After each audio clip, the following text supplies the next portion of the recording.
Hello, today I'm going to unbox air quality monitor that I bought on AliExpress. It's an 18-1 monitor that has many parameters, air quality parameters.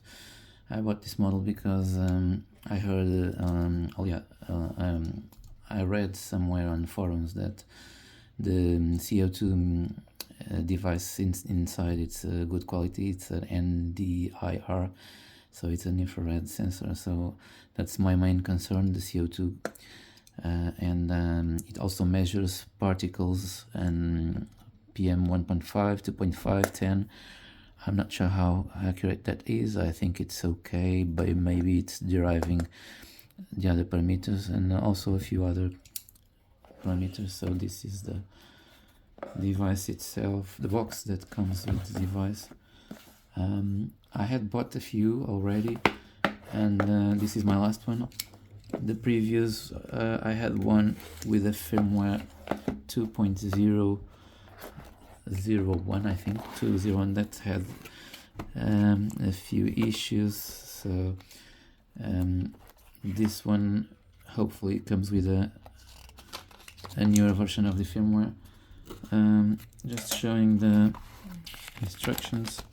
So it has this here in English, and also this continuation.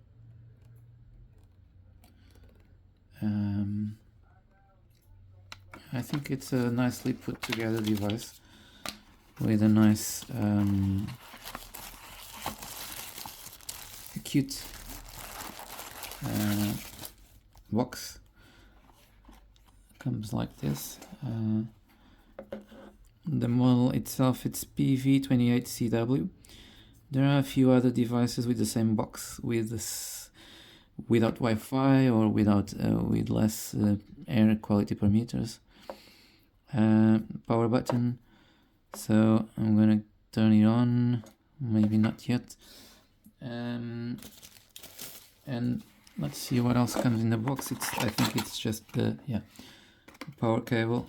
You need to use a standard USB-A charging brick, and the device receives power with a USB-C.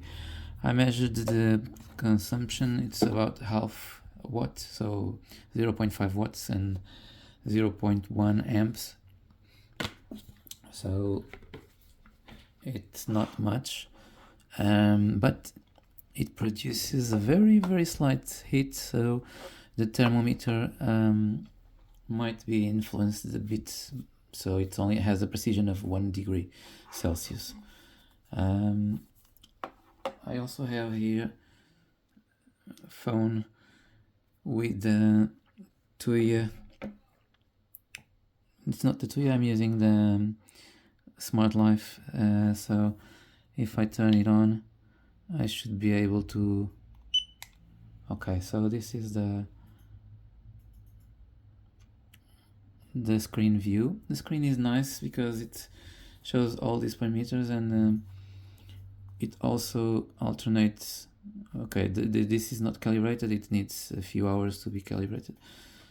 It alternates with the PM 1.0 and PM 10, and then the HCHO and TVOC. The CO2 is always showing. When we power it on, it should show here on the Tuya. If I go to add device, air detector, so maybe it detected already this one. Okay,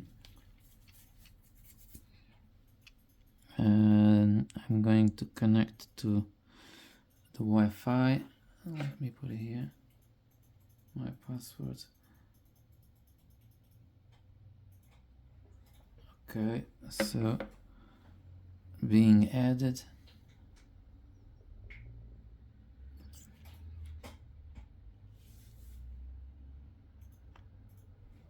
Hopefully it's quick and easy. The other ones went well. I think this process uses, I don't know if it's Bluetooth or something like that, because this will ask the device to connect to Wi-Fi, and once connected it should stop blinking here, the Wi-Fi.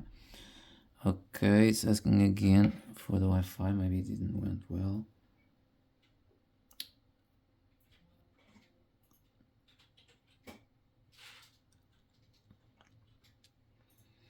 So maybe my phone needs to be on the same.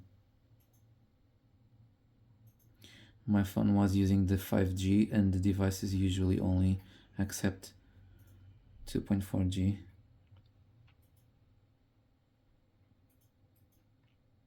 So let's see if now if it works. Being added. Okay. The Wi-Fi signal stopped blinking, and that's a good signal.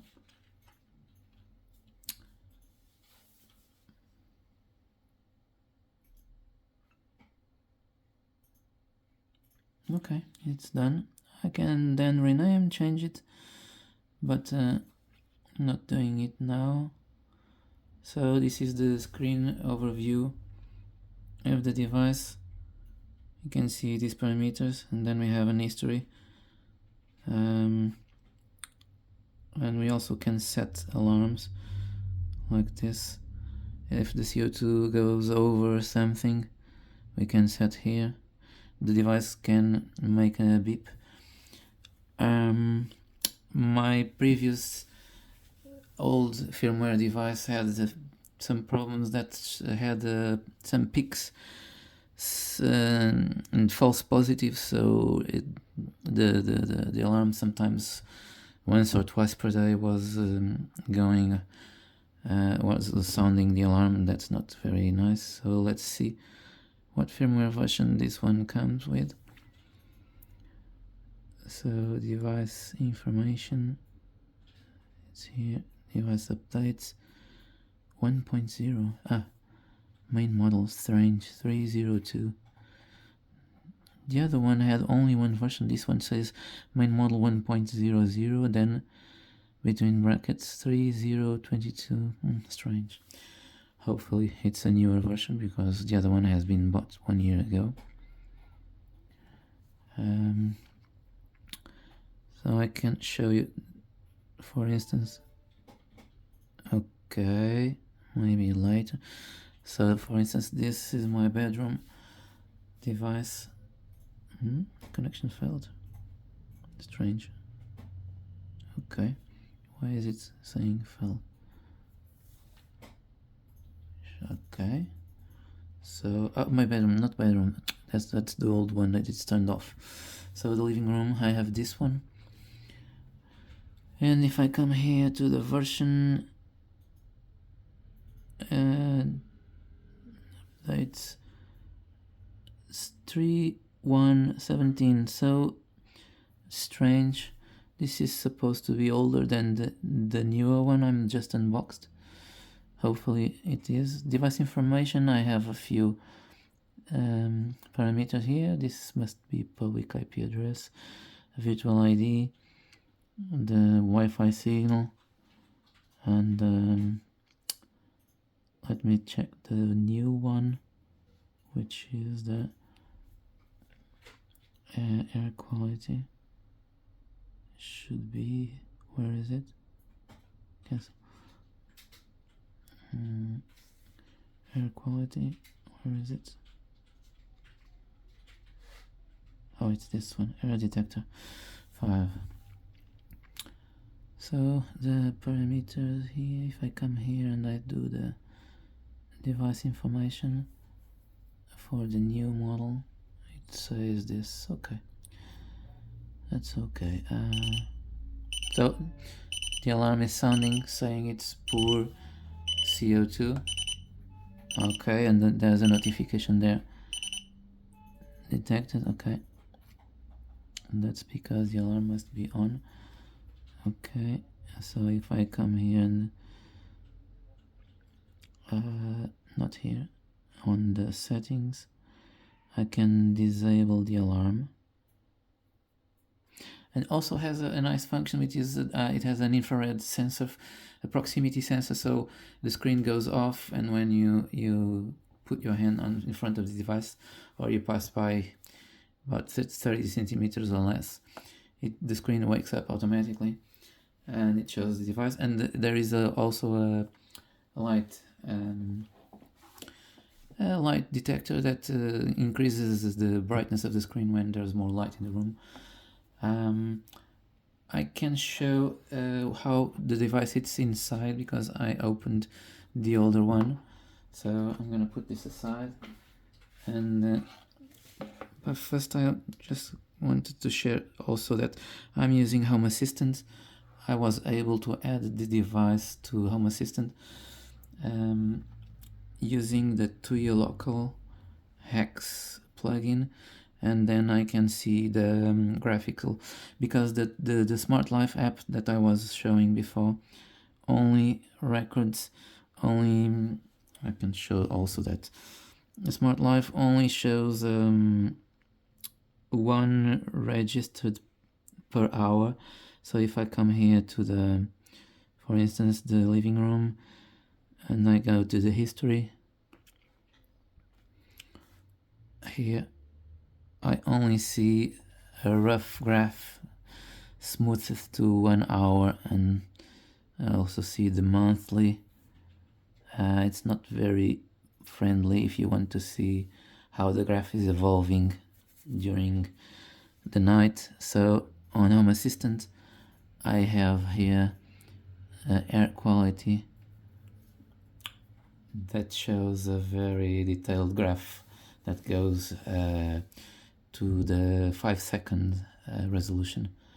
So every 5 seconds the Home Assistant server is pulling data from these devices, and it shows let's see if I refresh here. Okay, carbon dioxide, humidity, temperature, it only has 1 degree resolution, and PM 2.5, VOCs, formaldehyde, and that is something else from other devices.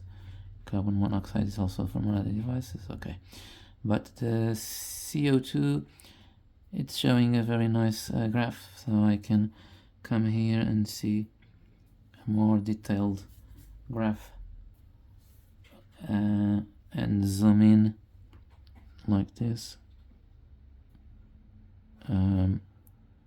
So this is not my main phone, so my main phone I'm using to record the video, so it's a bit slow with this much data. This is an old Pixel 2. Anyway, I was going to show how the device is on the Home Assistant. Yeah, I can show you the hex plugin. So if I go here to the hex, the Tuya local, I think it's the one. No, it's local Tuya, not Tuya local. You can see both here, but I'm using the Tuya local I tried, but it didn't recognize the devices very well. It was giving me problems, so the Tuya local is working much better. Tuya local, I can see here I need to add the repository, and the repository, it's this one. I don't know if I can show the details here. So it's the URL. If I come here, I'm not sure I can, I don't think sure I can show it, but okay, it's this one, and device support. Then it can fetch from the cloud the credentials, and no, the credentials you need to add, and then it fetches from the cloud the devices, and it does work fairly well. But with the older device that I had, the firmware 2.01, the device has a strange behavior that once I added the device, I was trying to add it and then it was not working. So devices, I needed to isolate it from the network. I mean, when the air quality monitor was communicating with the servers, with the cloud, it did not communicate with the internal network, so not even responding to pings.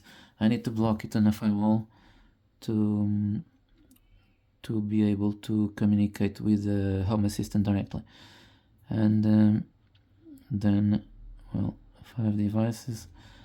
So I have it here. So for instance, the living room, you can see the sensors it's showing here, configuration, alarms, diagnostics, and I can hear device info, not here, configuration. Well, that's it. Let me show you how the device is inside. So if I jump here to this side, I can show. This is the I took off the so the front, it's covered with this plastic. Taking off the plastic with a knife, a sharp knife, you pull it from the side like this, and it's very flexible. Then it starts peeling, and you can use like a guitar pick to take off the rest of it. It has a double-sided tape here, and then it has 4 screws. You can take it off, and then there's the internal circuit. I can show it like this. I tried to zoom. So this is the internals of the device itself. You can see here the infrared sensor, proximity sensor, and the light sensor. And well, there's something here. This is the plug where the LCD screen connects. LCD screen, it's here. The back of the device connects with the flat cable also. It also has this here. Connects with a flat cable on the other side. And here you can see the flat cable connects to this port here. Let me show you. So this is the port where it connects. So this must be one of the sensors. This must be the other one. It has an internal fan. And this is the power switch. This must be another sensor. There. It seems to have a few sensors, so I don't know if it has all the sensors, but a few of them seems to be here, seems to be present. Trying to better capture it. I don't know if you can see everything clearly, but and this is how it is being here. Yeah. And the battery that comes inside, it's this one. So it connects to this plug here, and it says 3.7 volts. It must be lithium ion, 800 milliamps, 2 point something watts, 296, something like that.